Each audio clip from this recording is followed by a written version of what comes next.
प्रणाम महाराज। हाँ। महाराज जी, भगवान श्री हरि को वराह का अवतार ही क्यों लेना पड़ा?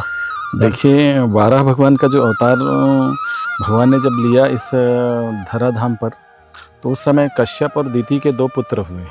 जी एक थे हिरणाक्ष और एक हुआ हिरण्यकश्यप। जी तो हिरणाक्ष दैत्य क्या किया, इस पृथ्वी को चुरा करके ले जा करके समुद्र के भीतर छिपा दिया। जी और ब्रह्मा जी के द्वारा जब सृष्टि की उत्पत्ति हुआ, निर्माण हुआ, तो स्वयंभू मुनि ने कहा कि मैं अपनी भावी प्रजा को, अपनी संतान को कहाँ रखूँगा। जी तो ब्रह्मा जी को जब इस प्रकार कहे, तो ब्रह्मा जी जब विचार करने लगे, तो उसी समय नासा छिद्र से एक वाराह भगवान प्रकट हो गए। जी और वाराह भगवान प्रकट हुए, वो भगवान श्री हरि नारायण ही स्वयं थे, जो वाराह का रूप लेकर के आए।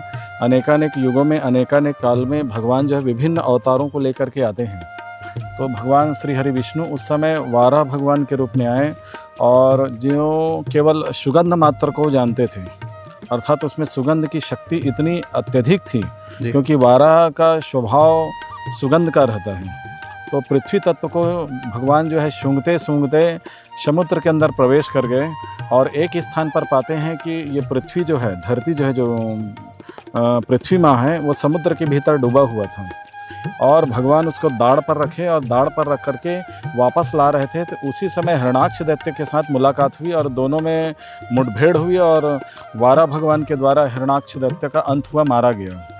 ये आध्यात्मिक संदेश वाराह भगवान के कथा से समाज को ये मिलता है, या देश राष्ट्र को ये प्राप्त होता है कि जब जब कोई व्यक्ति पृथ्वी तत्व का दुरुपयोग करेगा, या प्रकृति तत्व का दुरुपयोग करेगा, या प्रकृति के खानों का यदि कोई दुरुपयोग करता है, तो उस समय पृथ्वी तत्व की रक्षा के लिए या प्रकृति की रक्षा के लिए भगवान को वाराह रूप में अवतार लेना पड़ता है। दूसरी आध्यात्मिक भाषा में यदि इस बारे में चर्चा करना चाहेंगे, तो 2 चीज़ें निकलती हैं कि पृथ्वी जो रत्न गर्भा है, पृथ्वी के अंदर बहुत सारे रत्न खनिज हैं, बहुत सारे लौह अयस्क है, संपदा पदार्थ हैं जी।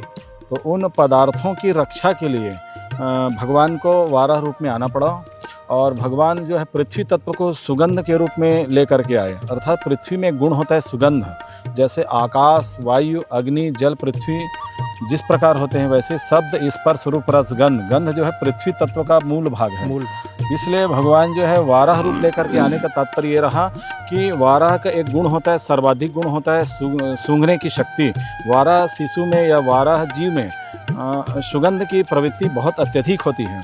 तो ये बड़ा भारी समुद्र था, और इस बड़े भारी समुद्र में भगवान पृथ्वी तत्व को नासा के छिद्रों के द्वारा सूंघते सूंघते पता लगाते हुए गए, और अंततः समुद्र के भीतर इस पृथ्वी को पाते हैं। तो और इस प्रकार उस पृथ्वी को लाए, और ला करके जल के ऊपर स्थापित किए। दूसरी भाषा में मैं कहना चाहूँगा कि जब जब पृथ्वी पर लोभ बढ़ता है, हिरणाक्ष दैत्य जो है लोभ का प्रतीक है, और लोभ जब बढ़ता है तो पाप अत्यधिक बढ़ जाता है। आज यदि भौतिक सुख साधनों की समाज में आंधी आई है, तो लोभ बढ़ चुका है, पाप बढ़ चुका है। तो यदि हमें लोभ को मारना है और समाज को सुखी करना है, तो हमें संतोष का आश्रय लेना पड़ेगा। वाराह भगवान जो है संतोष के प्रतीक है आध्यात्मिक रूप में, इसलिए वाराह भगवान संतोष के प्रतीक आकर के समाज को सुखी किए। समाज जो विपदाग्रस्त था, जो समाज दुखी था, जो समाज कठिनाइयों से जूझ रहा था, ऐसे समाज को भगवान जो है दुख रूपी रसातल से बाहर लेकर के आए। जिस दिन हिरणाक्ष दैत्य की तरह समाज में अपराध बढ़ जाएगा, या समाज में पाप बढ़ जाएंगे, अत्याचार बढ़ जाएंगे, लोभ बढ़ जाएगा, तो मानव समाज क्या होगा, दुख रूपी रसातल में डूब जाएगा।